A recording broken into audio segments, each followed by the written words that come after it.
All right, so here we are with Ellie.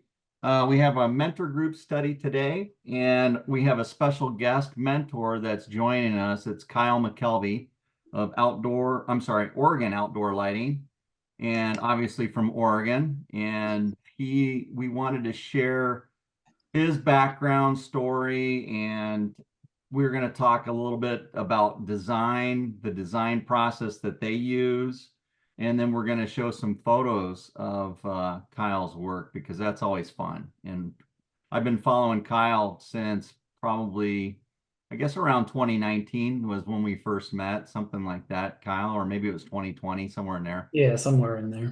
But I went up and visited him, and then we also, I've been following all of his work, and he does some outstanding work. So it's great to have somebody like him. I consider him one of the top guys in the country for landscape lighting design, at least my opinion.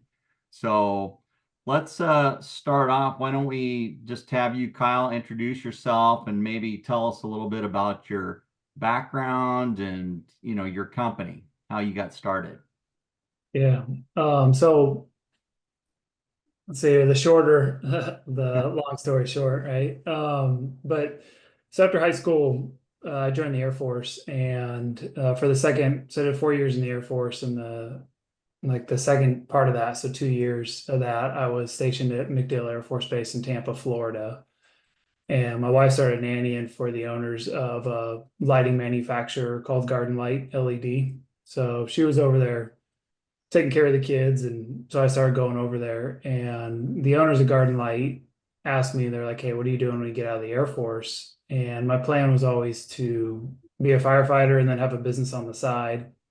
And so they were like, "Hey, why don't you start a lighting company?" And at the time, this was 2008, in Oregon, like people didn't even know what like outdoor lighting was in general, as far as like the architectural lighting, a lot of the design stuff. We had to educate a lot of people on even what it was. So our big plan was to get out of the Air Force, move back home, and start a lighting company and see if it worked. And then if it didn't work, then I'd go into back into firefighting because that's what I did. So it worked. So our original business plan was here's some catalogs and go start knocking on doors and calling people and start talking to them. So from like design aspect to like business, like all that stuff, a lot of it was just grassroots, I guess the way to put it. Like you just figure it out. So it was just me and my wife.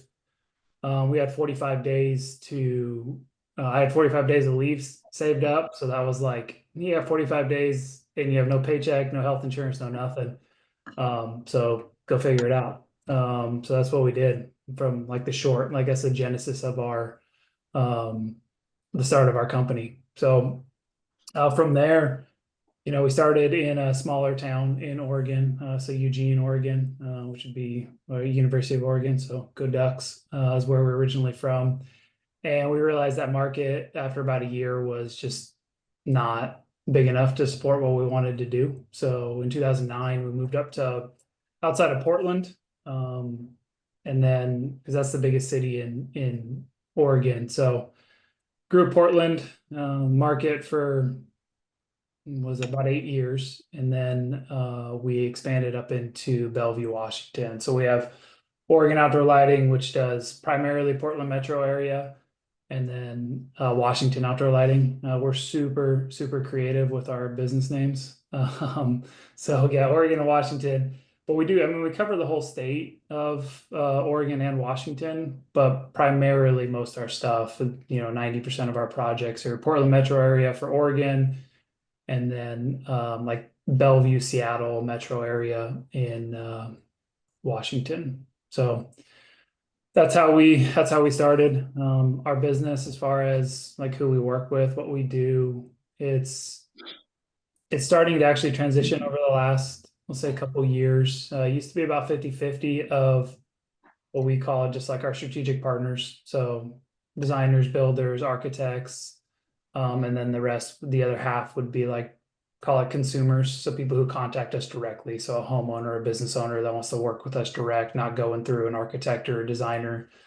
So we do everything from specifications. So if somebody designs it, doesn't know the lights, and they want the lights just specified, we specify the product, and give them, here's like good, better, best, or hit certain budgets. We do custom lights, so we make lights from the ground up. So like some of the specifiers we work with, they want to have this light for this project and never have it made again. So we do custom fixtures like that. We do design. So if you want to hire us direct for design, we do design, and then we do installation, and then long-term maintenance of systems. So we only do outdoor lighting. There's no like side businesses. We don't offer any other services, but it's full service for outdoor lighting. So everything from specification, design, installation, maintenance, is what our generalized business model is. So Excellent. Well, I have got a quick question for you. And hey, guys, if you have questions, just throw them out there, because this is what this group's supposed to be about, is to ask questions if there's something you want to know or learn. So the question I had is, how about your design element? How many are you primarily doing all the designs, or do you have a couple different people doing that, and how is that all structured? yeah, so the Oregon and Washington, what our original intent was to try to build them like a franchise model. So whatever we did in one location, we do in the other. What we've learned over the years is the markets are like, you can do that for about 80%, but they're structured pretty similar right now. So in Oregon, I oversee the designs. So it's me, and then Tyler is our so we have one designer in Oregon, but me and him do all the designs for Oregon. And then I oversee and oversee slash in conjunction, because he's my business partner. So I say oversee, but we're business partners. So in Washington, it's my brother-in-law Jake, and then Damon. So we have basically two designers in each location, and I'll oversee all designs. Oh, good. So and as it builds up over time, you're kind of like, okay, it's certain scale and scope, you don't need as much oversight. It might be a smaller, project, and just kind of take a quick glance at it. We trust our guys that do certain designs, and then when you get into some of the more complicated stuff, we're more heavily involved in some of that stuff. Right. Can you tell us about your design process, like how you typically go about, like when you first meet with a customer, and like some of the steps that you take, or how you develop that, like a system? Yeah, so it is two different models, we'll say. So if it's new construction, like ground up, a lot of times that stuff will just start with like a ROM. So just like, well, we'll have an architect or a designer be like, hey, here's this project. We're just trying to get an idea of what it costs. And so you're just like, all right, here's a rough number that we think it could be. And then that can get either scaled down or scaled up from there. So when we go with, like, let's say a new construction, like there's a project, just example, that we're involved with right now, we've been in design process for over a year. So that's, trying to hit certain budgets, the budget changes. We're making custom lights for it. So that's kind of that is a different process than when, say, like a homeowner calls us. So let's go. So stick with that. So new construction would be, okay, what's a ROM? And then a lot of times on new construction, at least like for us, there's more people involved. So then you'd meet with the architect. If there's a lighting designer, a lot of times I'll have a lighting designer that's like inside the house, outside the house. You got the architect, you got the builder, and then you may have other controls. So like if it's smart home system, how are we going to control it? What are the color temperatures? We usually start with what's a budget, or what are we trying to get to? Because then that way that'll help us guide people towards certain fixtures. So if it's no budget, then we're throwing all the options out there. If it's a certain budget, then it allows us to go with, okay, is this going to be I don't know what lights everybody uses, but is this going to be something that's like a Aurora BK Tekka, like a higher end product, or is this going to be kind of more of like our entry, like a Vista FX, just kind of off the shelf type stuff. Most of the time on new construction, it is pushed more towards like a BK, a Tekka, Aurora, a Garden Light, a custom fixture. Um, but we do have those options. So we always try to set those expectations on the front end. One of the other things too is like with new construction projects or just, ground up projects, if there's too many questions to be answered up front, just like, okay, we're going through different multiple design phases, adjustments, that kind of stuff, then we'll set an amount for design time. So we just say, Good. okay, Okay. our expectation is this is going to take 40 hours of design time. And then we work through that. And if it, gets to a point where we figure it out before that and it's 30 hours, great. If it's really detailed and it, keeps getting, more and more design because they want to get the details, and we just, do another like a change order in addition to our design time. But we found that like on new construction, that works a lot better because there's just so many unknowns and there's so many changes for a lot of these complicated new construction projects that by the time the lighting gets there, by the time you like actually say execute the design and finalize the design from where you started to where you end up is like so much different because Oh, sure. like the architect changed something on the house and then that adjusts the driveway and that adjusts this planter bed and then we were going to plant this birch tree and now it's too big for that, so now it's seasonal grasses and it just the changes on new construction can be so much. So like if I was going to say go back to like day one, I would have just on new construction charged for design time and Mhm. then you'll have your fixture and installation price after you confirm the design because when we work directly with a homeowner, so then this other process will say somebody calls us, they got a set, everything's done, their yards, I've lived in their house for let's say 5 years, and they're like, we want to do outdoor lighting. So we're gonna meet with you, do an initial consultation process there. It's just really good questions. I mean, that's really what like the heart of that is, and what like the effectiveness of that is really good questions and not just about lighting, but what are they about? How does their family use the space? What's important to them? And so having like really good questions and for the client is where that starts. So it's initial consult. So we want to know, what's important to you, how you're going to use the space, what are your expectations with working with a contractor. So we have all that up front, and then what are our expectations for budget as well. So you can, some people say never say budget, some people never say cost, call it investment. It has their own kind of sales, approach to it. But have an expectation, the more expectations or just kind of guidelines we can have up front, the better. Because to me, it's a better service to a client. And then also it just maximizes like everybody's time. Like we don't want to design something that's like, if it's $100,000 lighting design for, a $5,000 budget or vice versa or whatever. So initial consult, I always think when you're working direct with a homeowner, a good, better, best is always a good option.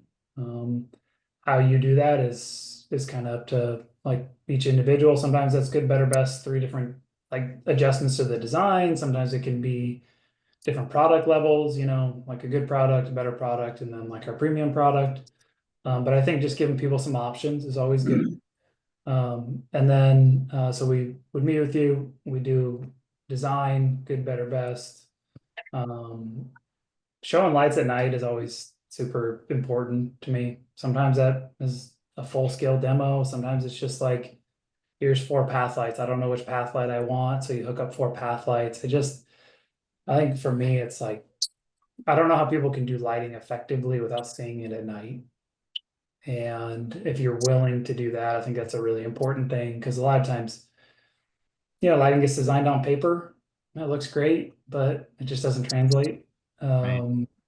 So, and also, and not as like, this isn't like say a bad thing, but a lot of times, like, I've never, see, we started in 2008, so we're coming up on 20 years. I've never seen like a landscape plan get installed exactly like the landscape plan is on paper. It's just, oh, that tree's a little bit bigger, we move it 6 inches to the left, and then by the time you do that 25 times, it looks a little bit different than what it does on paper. Where this path, it was supposed to be, 45 degrees and they changed it to 47, so this changes. And so seeing things at night, making adjustments, you specify 5 6 5 6 inch diameter, right? So trees are usually specified on based off their diameter of the trunk. But they don't like that says nothing about like the structure of the canopy and those kinds of things. So you might design it to where, okay, for us, there's a lot of maples. So like 10 Japanese maples, we specify 2 lights on each one because that's what it looks like on paper. But actual application, this one needs 1, this one needs 2, this one needs 4, just because of the structure of the tree. So I think that seeing that stuff obviously during the day, but at night is important as well. So clients' expectations, good, better, best, nighttime demo, and then that's what we use to like finalize our designs. And then from there, we have installation teams. So we have multiple teams in Oregon and Washington. We have the way we do it is we centralize what we can. So that's like office, finance, marketing is one location. And then we have, like I mentioned earlier, designers in Oregon and Washington, and then installation crews in Oregon and Washington. So from there, you'd install the job and then do nighttime adjustments. So I prefer fixtures that have, interchangeable optics, different like louvers, frosted lenses, honeycomb lenses, like that kind of stuff. So you can really dial in the project at night. So that's always part of it. Is it's installed, we move the clients, we do a walkthrough at night, additions, changes, all that kind of stuff, just to make sure everything's dialed in the way they like it and what we expected it to be. Sure. Now, is this part of I read on your website earlier about, you talk about your philosophy, design first. Is this part of that, or is that something else that you like instilled in your teams, or what's that all mean to you, I guess, design first? Originally, it helps you keep focused not on the like size of the job or just the money part of it. I mean, to be honest, that's probably where it generated. Like example for me is I am not a big pathlight fan, like just as a starting point. They're needed. Sometimes they work well in the design, and then obviously if there's like stairs, that kind of stuff, when we need safely lit like walkways, okay, we're going to use some path lights. But I think we've all seen it. Here's a front entryway, there's 25 path lights on there, and just because it's a path, and it just, for me, it feels like you're just kind of forcing things to get more lights in the ground. I'm not saying that's always the case. I don't know each person individually, but it feels lazy to me a lot of times. Just put a bunch of path lights in a yard. And so, is there a way to get ambient light on the path? Is there a way to do a down light so we hide the fixture? Is there a way to use a lower profile path light, which is a challenge because shorter they are, the less throw and then angles and all that stuff. But it's like, if we all say this, which it's more of a concept than an actual thing. It's like, oh, you never notice the lights. It's like, okay, that's the idea. We're putting artificial things in a natural landscape. You will see them somewhat. Like, I mean, you can't make them completely disappear, but the more we minimize them, the better. So like that design first thing is like, what's the best thing for like the space, not for, pocketbook or trying to create something just because we can type of deal. So, and I also don't, it's kind of like design is like, what's best for the setting. I don't really like trying to match like the lights to the house, that kind of stuff. I think a lot of that stuff just gets like, oh, we have this theme inside the house, so that's best for the yard. And sometimes that's true, but sometimes it's like, if we do this, it's actually going to look better because it's going to blend in more, as opposed to like trying to make it match the house. So it's just what's best designed for the client's desired outcome. That like I don't know. I speak pretty just like basic terms, right? So That's great. it doesn't look like crap. Yeah. Like if they want something that doesn't look good, we're not going to do that. But then there's still that kind of dance you have with the client of like, this is what you want. This is how we can accomplish that. And then we also want to do these couple things because that's going to make what you want look better. So that's kind of that whole design, just thinking about design first. Yep. Yeah, it's the same basic principle, like being design centric, they call Right. it, where design's put at the center, as a priority. And then Right. you're basing it around human needs and what's best for the client and the situation. So that's great. I love that. Yeah. And it also sets the expectation for like of the products you have to use, because Mhm. you can do if you we're designing based off of the performance of a certain range of fixtures. So like you can't, design a system and say, okay, you can go get DIY lights and it's going to look the same as I designed it because I'm designing based off of certain performance expectations or performance standards of certain fixtures. So you can kind of like use that as like it helps narrow like decisions and conversations and stuff. Awesome. Does anybody have any questions so far? I mean, I've got several questions, so I'll just keep going if you don't jump in. So Yeah, actually, I have a few. I hope I don't go want ahead. to dominate, but No, no, not at all. yeah. So Kyle, do you sub your crews, or are these actually your employees? Employees. Yep. Okay. Yeah, and culturally, just in our kind of region, I know it's different in other regions and stuff, but people like that, and that's kind of you don't have a lot of people subbing a lot of things in our area. I've been in other areas with other lighting companies where it's kind of more culturally just like business, it's normal, but up here, it's usually in-house crews. Yeah. Okay. Um, let's see. What type of a design program do you have that you use? Um, so new construction can be, we have AutoCAD and sometimes it's just a basic SketchUp is easy, Vectorworks. So that's kind of on your new construction stuff. And sometimes we do it and sometimes we're working with like a landscape architect or a lighting designer and they have their way that they like. And so we just do a quick markup and they do it. Or we can go into full, CAD drawings and for the direct like homeowners. Somebody Mhm. comes, it's a property, right? Um, we have a couple of things that we utilize. Sometimes we do a simple site like a plot map. We can bring somebody in and they do a plot map on bigger jobs.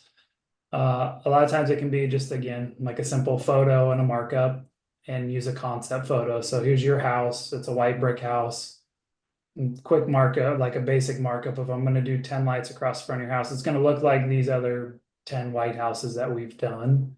Right. Because we try not to go too much a lot of times into getting into like, okay, here's your job. It's 80 lights. It's this each light going here, here, and here. It's more of here's your property. This is where we're going to make it look and feel like. We need this many fixtures to do that.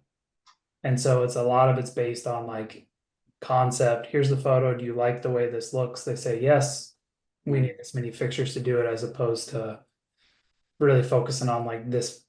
Each fixture is it just the conversation can spin a lot if you're always talking about like number of fixtures. So, uh, Right. but I mean, you got a lot of good. We have a drone we use, so we'll take photo, and then we have a drone that we fly over top, and we can take overhead aerial shots if like Google Maps isn't, Google Earth is a good tool. It's detailed on Google Earth, so that's a lot of times we'll just do our own photos, and the drone is really really helpful to get different scope and perspective to show different things to the client. So your design actually, you don't necessarily have a program per se. It's just it can vary depending on the situation.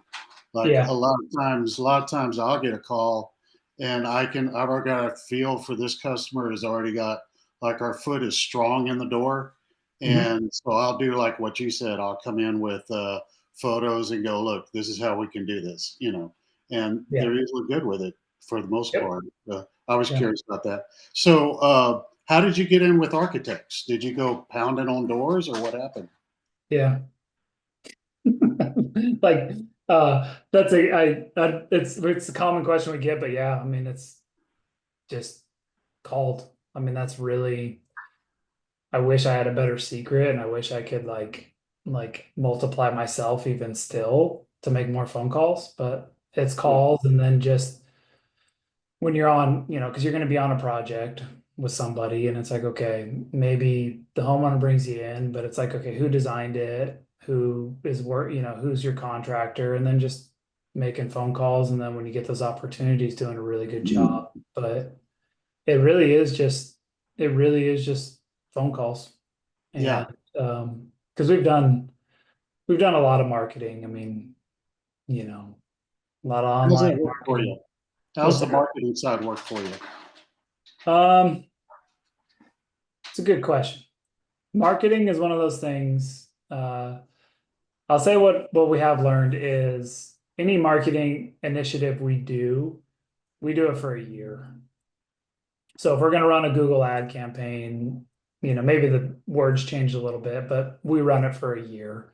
If we're going to do increased mailers or something, we're going to do it for a year. If we're going to do home shows, we're going to do as many home shows as we can for the year, because it's just marketing. At least I think that's as a general statement, like to do something like onesies, twosies, or like do it for 2 months, and like it doesn't work. We ran a commercial that ran on like streaming services.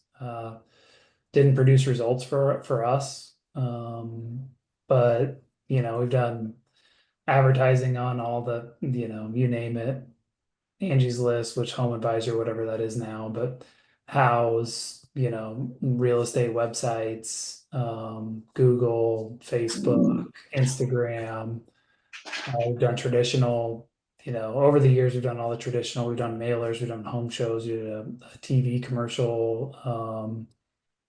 So it's just one of those things that I talk to a lot of different people, and I think some things work and better in, markets than others, but consistency is just the key. I think number one is just consistently having relationships with Yeah. people, and so being involved in organizations, maybe it's home builders, maybe it's, the Association of Landscape Designers, or, whatever the local associations are.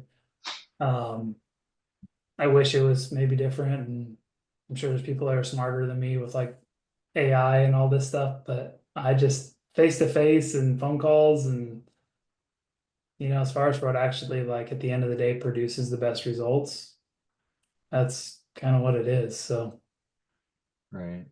Yeah. So basically, I mean, it sounds kind of like me. I'm a simple guy, and I do also wish I had more time to be able to devote to more of that. My wife already says she's pretty much a lighting widow, and so I try not to add more to that as much as possible. yeah. So who does your photography? So we are fortunate to have an in-house marketing. So it's our marketing coordinator. His name's Jeff. So he does our website. He does our any marketing materials we need. He does our nighttime photo shoots. He does our videos. He does our drone shots if we need them. So that's we're right now we're able to do that in-house. Yeah, That's nice great. photography. I've seen it. Yeah, thank Uh, you. let's see. Okay, so when you go in and you're doing a proposal for a client, let's say you're sitting in front of them and you're trying to lay out what you think you're going to do. Do you allow kind of a little bit of for lack of a better term, kind of a buffer zone with that client, saying, look, we're going to get out on the job site. We're going to be out here. We think this is what we're going to do, but just like you were saying earlier, on-site adjustments to make things look a little better. So do you allow a little bit more in the budget with that client, saying, hey, let's have a little room in here just in case? Yeah, and so short answer would be yes. I know we'd all like to Every once in a while we get those projects to where it's like, okay, I want to do everything. Is every single light I'd put on your property? Like, and I can't think of one more place to put a light, and they say yes. But the reality is it usually goes like you're saying. So we will set those expectations on the front end. So not necessarily build it into the budget. So like even today, I had a client who had to he's like, hey, I'm doing these other projects. I'm building this ADU, a whole thing. So he's like, right now with lighting, he's like, oh, I got this. What can you do for this number? And so told him I'll do it for this number. And I said, when I come walk through this job with you at night, you're gonna want to add these areas. I'm just letting you know right now. And it's kind of like, and he's like, okay. And so these are the bids for those areas, just so you know. And because he wanted to do the whole thing, but just for right now. So I'll set those expectations and, do a follow-up email, and it's all nice. And it's like today, it was fun and it's not, super serious, but sometimes it's like, hey, it is. And you need to put it like direct. And it's like, you cut this light out, I'm telling you, it's not going to look good. Like, you're going to want to add this in. This is what it's going to be to add it back in. And then every once in a while, we will be like, all right, here's like an allotment. We know we're set on these, whatever, 40 lights. We're going to add in a 10 light allotment just because I know, we're talking about these areas you're not sure. So let's put this system in, have a 10 light allotment. Then we'll do the walkthrough and kind of dial it in from there. So. Very nice. Yeah. Okay, cool. Thanks. Yeah, absolutely. Anybody else? Any questions? Okay. I got another one on, can you talk about how did you build your design skills? I know you said you were working with Garden Light and a few others, but I mean, how did you develop your sense of understanding, atmosphere and mood and just building those skill sets? Yeah. I have no initials after my name, so just so it's I'm an experienced person. It's hooking up lights at night and just seeing it. I mean, Yeah. Our business. So I started lighting a couple years before we started the business because I, was doing when I was in Tampa, doing one day of lighting, one day of firefighting for about 2 years before I got out of the Air Force. But so it's just you're looking at it all the time. And granted, I think that the most undervalued thing is you have the experience, so you're there. I mean, you see it at night. Like, how do you know what this light looks like when you move it 6 inches? Well, because I've moved that light 6 inches like 10,000 times. And so for me, it was just experience. And then over the years, the piece that's really kind of invaluable is we've been very fortunate to work with some of the, really, really like top end designers, architects, landscape architects. And so they're like, hey, can we do this, this, and this? And so they're teaching you while you're learning at the same time. So I've read all the books. I've done, all of like Jeanette Lennox Moyer's books. I've been to a lot of conferences. I've done a lot of different, like the informal training, we'll call it. But a lot of it is just experience. And like, I remember our first, like quick story, like one of the first projects we did, just moved home from the Air Force. It was a really big project at the time. Husband was super excited. We did a demo and we did like 15 lights, just like a 15 light demo across front of their house. Come outside, husband loves it. Wife was at the store, so she was meeting us there. She pulls in and she's like, I hate it. And like, you're brand new at lighting and you're like, and for me at the time, I was like, time's ticking here. I gotta get some jobs, like, this whole thing. But like, I was just like, what don't you like about it? And she's like, well, I don't like the shadows on the house.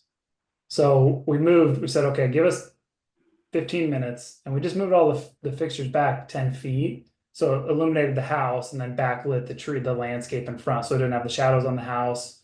She came outside and she loved it. And husband was like, cool, here's your check. And it was good. But those are the kind of like stuff that it's just a story that sticks out. I mean, how do you learn? Okay, so then the next time that happens, you're like, would you guys like to have more architectural details? Do you like shadows? Do you know, no, I don't like shadows. So a lot of clients don't understand, if we're going to light it in the front, we're going to backlight it. It's just, do you guys really like your house, landscape, both, as a starting point. So then you can show them those different examples. But something simple like that. I mean, it looked good both ways. It was just kind of a design preference. But you learn just by doing.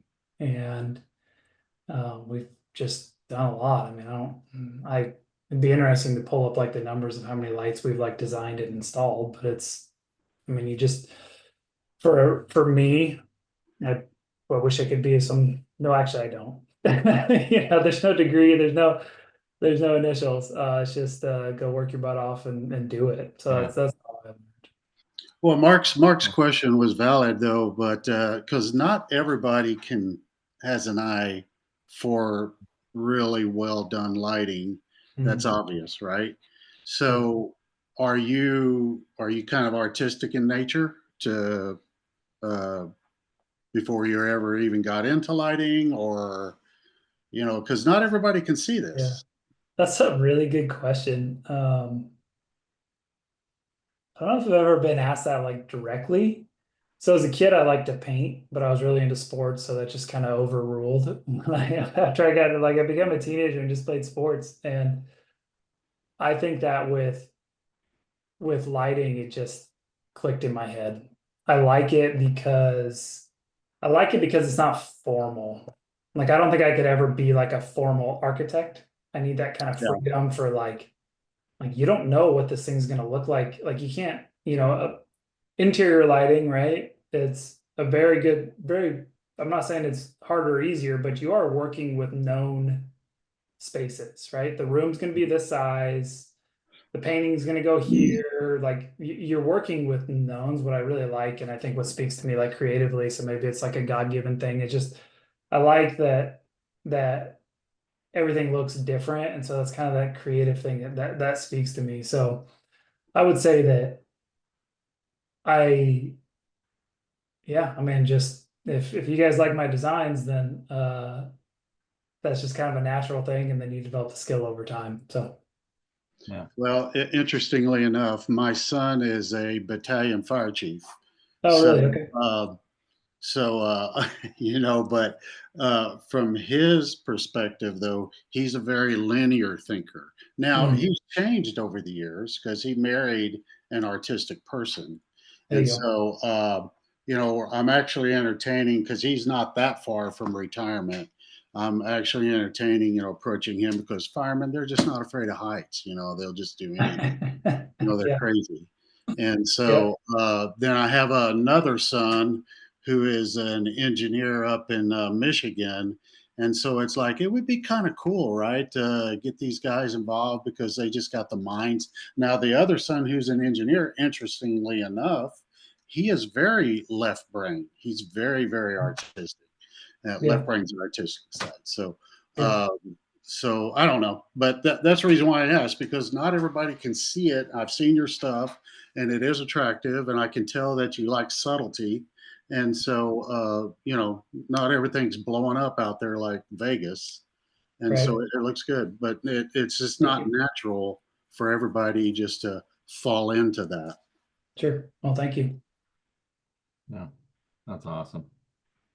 Well, you wanna shift and look at a couple. I've pulled like 6 photos, 5 or 6 photos of Kyle's that we can maybe look at, and then let Kyle kind of discuss what his thoughts were when they designed this, and let's get some insights there. Is that okay? All right. Mhm. Sounds good. I haven't seen these yet, so I'm excited. All right. Bold.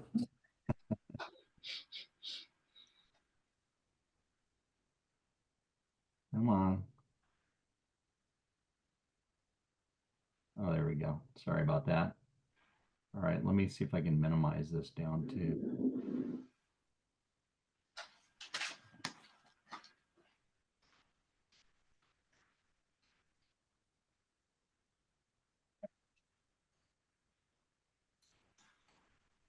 All right, let's go ahead and how come I can't?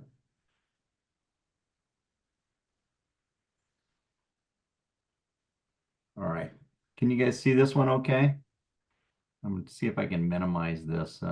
There it is. Hold on one second. All right.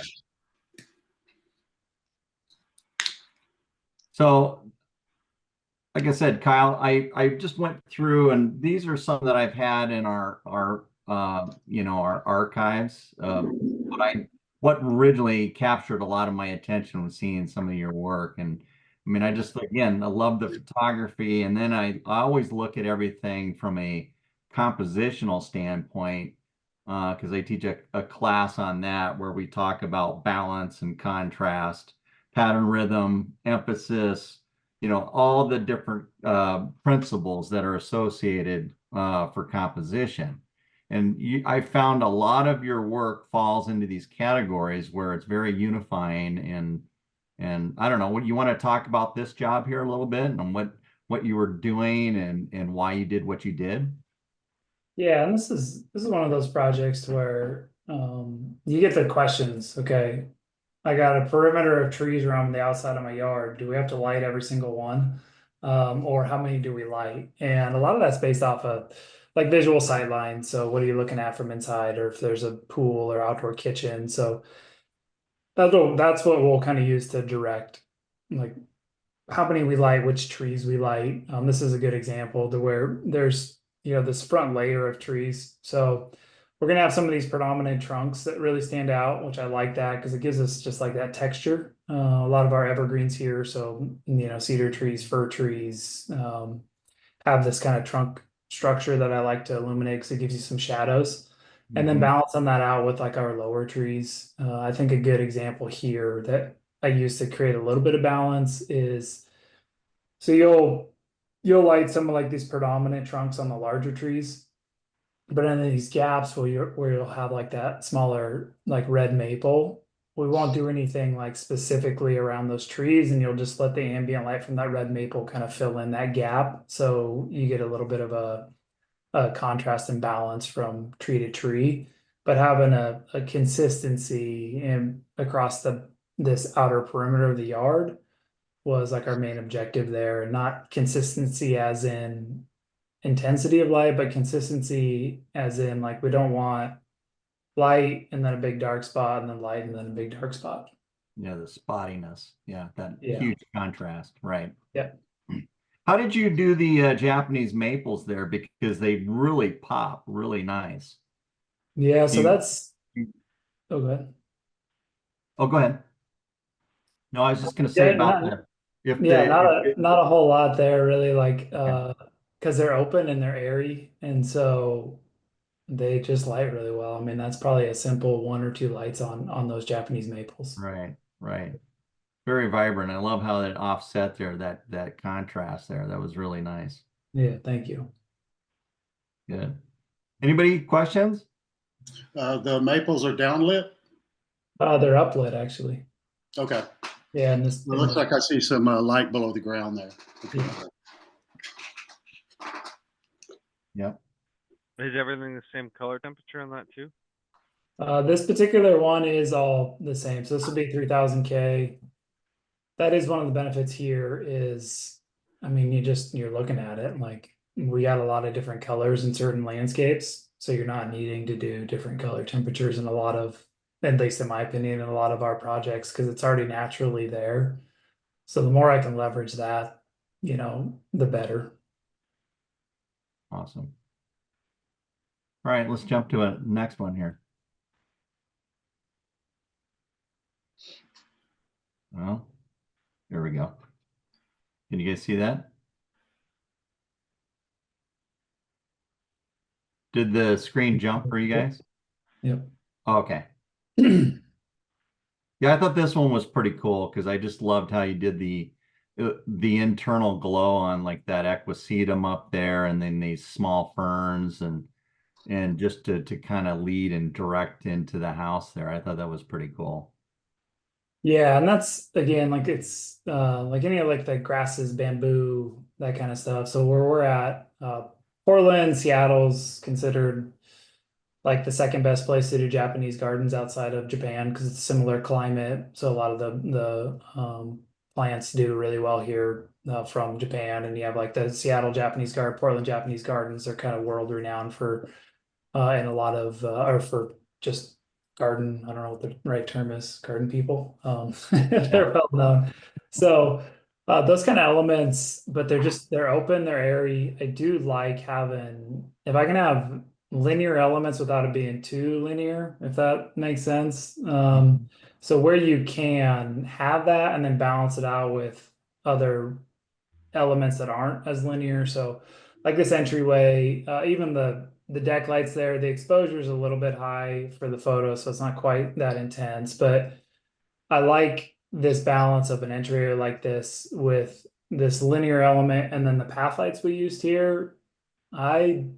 When I cannot use round path lights, I don't, because round path lights, for me at least, have a tendency to create this like hard circle of light, and then it has a tendency to pull your eye if it's like circle to circle to circle, because you're putting like nothing is round, and so like when you have that really hard artificial shape in a yard or a landscape, your eye tends to draw to it. So these are like a rectangle path light, at least the light output is. So that's what kind of helped create that balance and then spread of light overall for the entryway. Yeah, it's basically like a raised up wash light. Yeah, exactly. It's like a wall washer on a stand is the basic Yeah. way to think about it. Now, the short wispy bamboos in the foreground, are those internally lit? So no, those are going to be external. Okay, I'm just trying to see how you did that because it almost looks as though they're glowing from inside.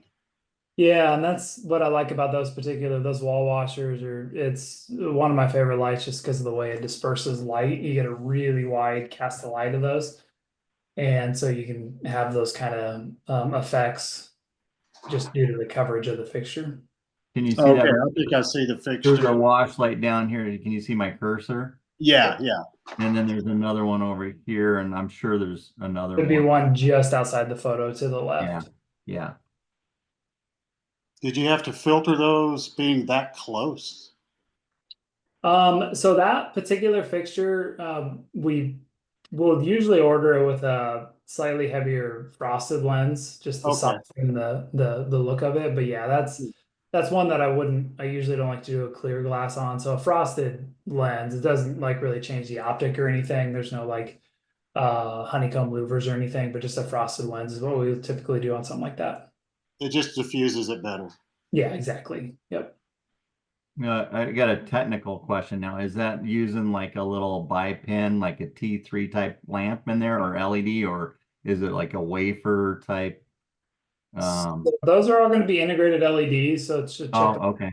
Yeah, so the path Okay. lights are all just single diode chips, and then the wall lights would be single diode. There'd be 3 diodes, the wall washers on the bamboo. And then a lot of our spotlights are going to be typically like a 3 diode fixture. Okay. On Awesome. the planter box on the stairway up there, is that a strip light below those horsetails or whatever that is? Yeah, so that would be a strip light there. Yep. Okay. Yeah, that's awesome. All right, let's go to another one. This one actually is one of my favorites that you've done.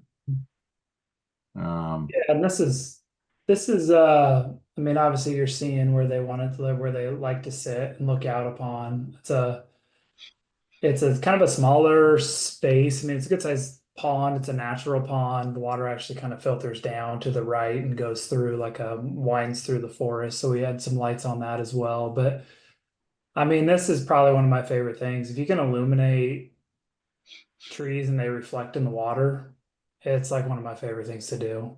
And it just kind of creates that real subtle, like mirrored image. And they actually had the candle idea. So it's kind of their floating candles. So what we didn't want to do is like take away from that. So just the real subtle approach. And there's really not a lot of lights in this like photo, like 1, 2, 3, 4, 5, maybe it's like what, 3, 4, 5, 6, like 8, 9 lights. So it's a really like it's a kind of a country setting. Well, not kind of. It is like up in the mountain.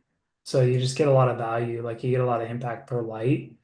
But that was the main goal, was make it reflective in the water, because I just really like that effect. Yeah. Yeah, and I liked it because of the setting, the space. You got the fire pit, so I treat these areas as more of like rejuvenation or relaxation type areas. So you Yeah. want to bring that lighting level down more, and plus your use of the candles there, I thought was an excellent touch on top of like with that water down there too. I thought that was cool.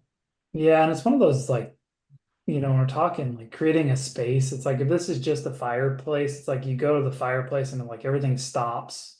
And so like visually this kind of like pulls you outside from Right. inside, like it makes you want to go out into the space and kind of like it just visually pulls you outside, and that was a cool effect on this project.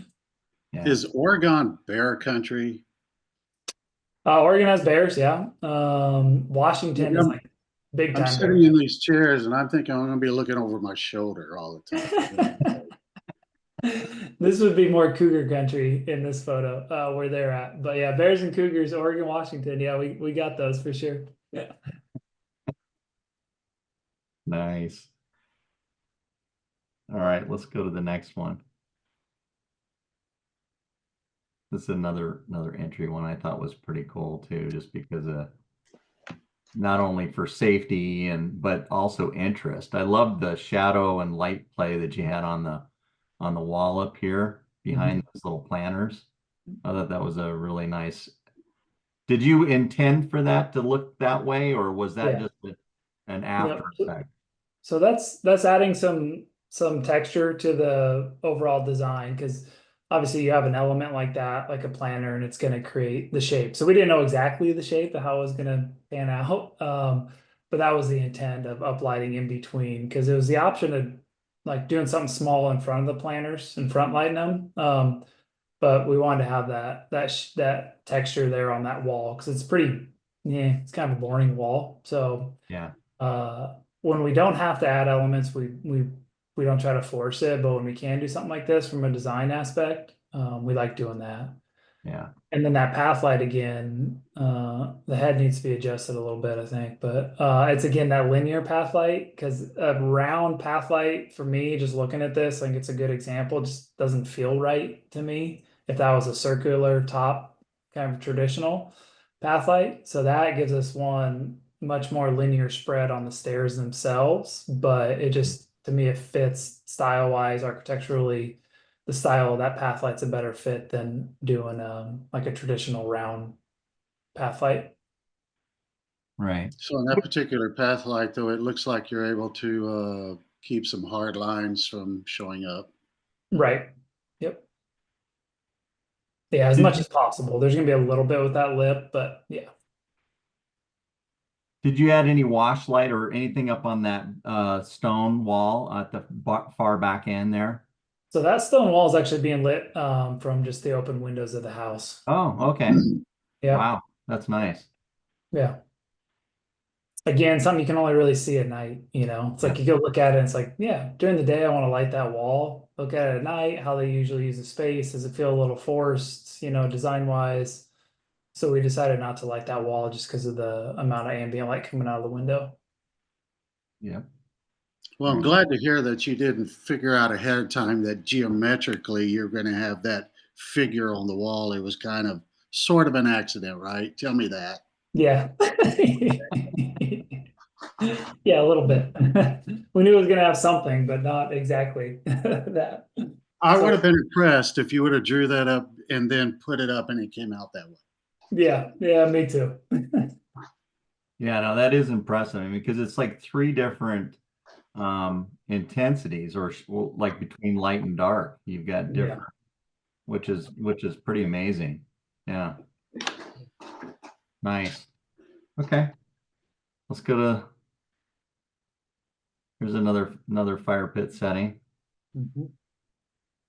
Obviously, you can tell I kind of like fire pits, or I like these types of spaces more Yeah. relaxed. But I guess in particular, what I've seen a lot of guys do is they'll do, let's say they'll throw down lighting into this and just have so much light washing over the fire and the chairs, and now it just be, how would you, how does that feel sitting in that space when you have light just blasting down on you versus this is subtle on the perimeter and it makes a nice space.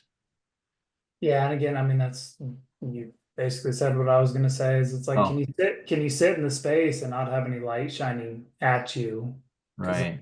and a lot of our designs are like, you want to be able to sit and enjoy the space and like not feel, I don't know, I call it like prison lighting, just when you have a light over you, it just kind of doesn't, it's not relaxing, it's not um as inviting as just doing perimeter lighting. So I really like doing perimeter lighting.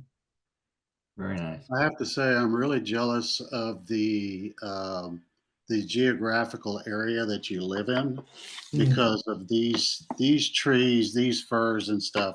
I mean, it can make a lighting guy looks. I mean, I'm not downplaying your ability, trust me, but uh, when you have firs that look like this and you can graze them, it looks like you painted it.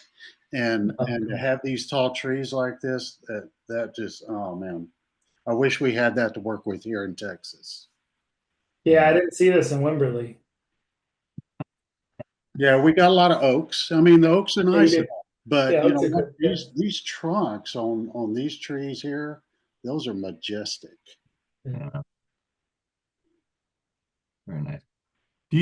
Kyle, do you work much with like bistro lighting or have you had a lot of requests for that? I mean, I know that's kind of an odd question, but I've seen a lot of spaces like this where people will string up a whole bunch of bistro lights around it. And I don't know, what's your take on all that? Yeah, we've done bistro lights before. My biggest challenge with bistro lights, a commercial setting is a little bit different. They're just so dominating that it's Mhm. hard to like. They're. I mean, like my wife wanted them over our back deck. We got a big back deck, and I'm just like, it just visually they're so dominating because they're just an exposed bulb, and there's hundreds of them essentially a lot of times, or whatever, call it 150. But so for me, it's just I don't do them a lot just because the amount of light they produce, and then just the visual like domination, I guess would be the way to put it. Like it's just Yeah, hard not to look at them. Like when you look at the space, it's hard not to just look at the bistro lights. So yeah, done in the right setting, yes. Uh, Carefully implemented, I guess would be the way to put it. So that's great. Do you demo them at all, or have you ever, worked with demos for things like yeah, that? Okay. yep, yeah, you can dim them, and then also logistically too. Sometimes it's just a challenge of everybody thinks you can just kind of string them up and they're a 50-foot span and you just slap them up there, but by the time you got to set the post and like the stability you need and then the thickness of the post, it's usually a custom post. So it doesn't bend. Yeah. Your 3 foot, 4 foot below grade posts cemented in, stainless steel guide rails, and then you got to deal with like the tension of it. So we don't do them just like throw them up. So when we do them right, and that's a lot more Yeah. it like involved than people initially think. Yeah. They're going, well, it's only $60 a box at Costco, Yeah, right? exactly. Yeah, yeah, yeah. All right. Oh, I guess that's all I had. I thought I had a few more slides, but well, again, if you haven't seen Kyle's work, I would suggest it. I mean, he's got a ton of great photos on his website. Um, what's your website again, Kyle? So OregonOutdoorLighting.com and then Okay. WashingtonOutdoorLighting.com. And then I'll offer it to you guys too. I mean, you can always email me, Kyle at OregonOutdoorLighting.com. Because one of the things that we get into is there's some of like our more recent projects, especially, but just over time, there's the unfortunate thing is I think some of our best work isn't allowed to be shared publicly. Yeah. Um, Yeah. which we get into, and I know a lot of people get into that, but like we're allowed to show it kind of one-on-one if there's like an example of something you guys need, but not as like a public thing. So there's additional effects and lights that if you guys ever come across something, I'm more than happy to kind of show you some of the one-on-one stuff that we're allowed to. So That's great. Thank you very much. Yeah. What we'd like to do, I know, well, I'll open it up for any kind of questions from you guys, but we're, one of our goals with Ellie is we'd like to start sharing more of this type of experience from different mentors like Kyle. And, hopefully we'll get these guys to come back, on occasion, spend time. Maybe we do a case study or a couple case studies of your work or talk about specific discussions, with related to tree lights, downlighting, whatever it is, right? So anyways, we really appreciate your time and spending with us, Kyle. I think this was, a great opportunity to learn more about you and, we, share your type of work because it helps us to raise our games. So thank you. Yeah, you're welcome. Yeah, my Thank pleasure. you. You guys have any questions that maybe you want to ask Kyle as we close out here? I know, Rick, you've asked a few questions already, but maybe something else is spurred on. Not right now. I appreciate your time. Yeah, you're welcome. All right, I got one last question then for you. Okay. How about what would you say your percentages of new construction versus like existing like remodel type work on properties? I mean, would you have a general idea? Well, I used to be able to tell you exactly before COVID, and then that was just this weird, crazy, spin Yeah. up of a lot of homeowner stuff. If we're looking at, let's say last year, and then what we're looking at into this year, it's like 60-40, so 60 new construction. And Okay. we group in if it's a full landscape remodel, if they're redoing a whole $500,000 plus landscape, then we consider that new construction. But so about 60% to where we're like looking at something on paper first, versus like a direct, it's all good to go, come improve my lighting. So about 60-40. All right. Awesome. Yeah. All right. Well, that's all I've got for right now, unless you guys have anything else. All right. Yeah. Awesome. Thank you guys. Thank you, Kyle. Appreciate it. Yeah. Thank See See you you guys. guys next round. All right.